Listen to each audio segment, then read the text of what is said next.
Shalom, my name is Adam Wasser from Brooklyn, New York, and I am a dyslexic. I have dyslexia, which means that I have a problem reading, writing, and doing math. I've had this problem since I guess I was born. I was diagnosed with dyslexia in first grade, and I was held back for many years, whether it was yeshiva or public school. A little short story on my life. My mother passed away when I was 2, and my father raised me and my sister. And my father never gave up on what I could achieve and who I could be. When I was in first grade, the psychiatrist told my father he'd be lucky if he would be a garbage man. Back then in the 80s, dyslexia was something that was not very known and not really studied. And many people just thought of people like me as just being slow. Today we know that dyslexia is a chemical imbalance in the brain.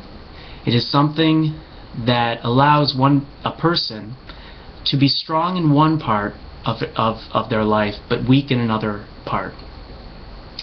When I was 25, I had the ability, well, let's go back a little bit. When I was in Israel, when I was 19 years old, I was learning Hebrew in Ulpan, and I was learning not only how to speak Hebrew, but how to write English, because when I was reading Hebrew, I had to write it down in English. And because of this process, I began to be able to read and even write, as bad as my spelling was.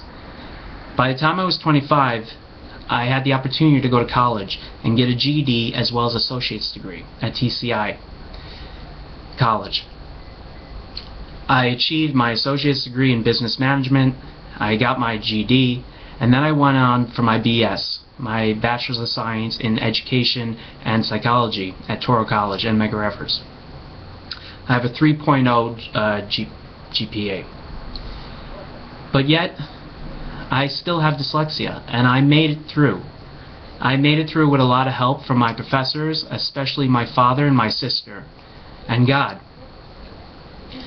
Today I work in, before I was assistant teacher, working with children that have disabilities, and I took that job on because of my own experience in my life. And I learned a lot by working with children with special needs, whether behavior problems or just having problems learning. Today I work in mental health, and I made this video because recently I've had a situation.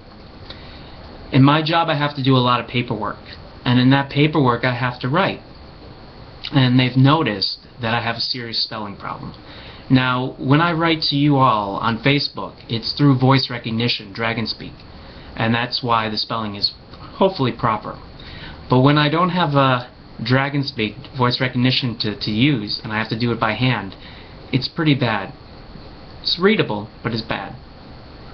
And it's held me back in pursuing higher levels of employment, but still I pursue, and I'm still working on making more money to go into business in other fields, but still staying in the mental health field where I love to be, because me myself as disabled, I love working with people that are disabled because I can relate. There's a lot to learn about dyslexia. It's not an easy topic for people to talk about, especially when they have dyslexia, because it can be awkward and it can be a feeling of, you know, looking down at oneself. But I'm not looking that way. I'm very proud of being dyslexic because it has taught me so much and has made me who I am.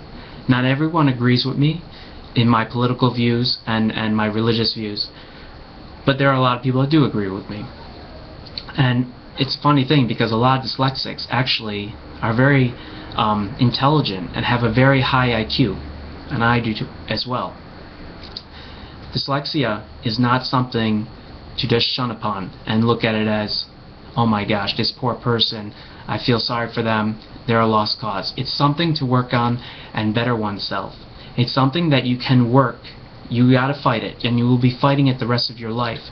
But ultimately, if you persevere and work towards a goal, you can achieve it. Dyslexia is an obstacle. It is something to overcome. But ultimately, excuse my kitty cat over here, it is something that you can, meow, overcome.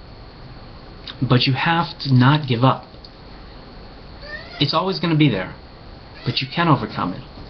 It might not be in the golden dream of your vision of life, but you can make it, like I have. Dyslexia, there's no cure for it. It's something that you just have to live with, and teachers have to learn how to work with it.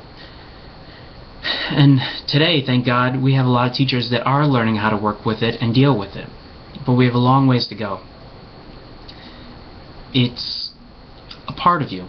It is you. But it can be overcome in the idea of working around it and dealing with it. Never give up on yourself, whether you have dyslexia or not, and you just have an issue with learning, an issue with reading and writing. I tell you, I don't have an issue with learning. I have an issue with reading, writing, and doing math. And that is an essential part of life, because you know, people that know how to read, write, and do math, they might say, it's, you know, it's not that bad. But if you have a serious problem with it, you realize it really is a big part, a real challenge in life. And I remember when I was a kid trying to read signs as we drove by and try to read them properly.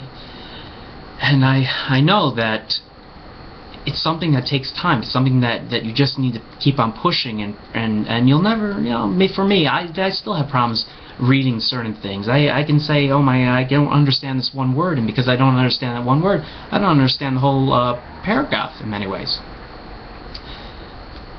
It is something that you can't blame on the parents. You can't blame on the society. It's just something that people are born with, and God gives everyone challenges in life, and everybody has a challenge. Thank God, Baruch Hashem, I'm a very healthy person. And this is my challenge in life. This is my challenge that I have to overcome. Yes, my father is very sick. That is a different challenge. But personally for me, and succeeding in life, dyslexia is my challenge. And if you have a problem learning in life, that is your challenge, but you can overcome. God bless you all. I'm Mashiach now. Amen.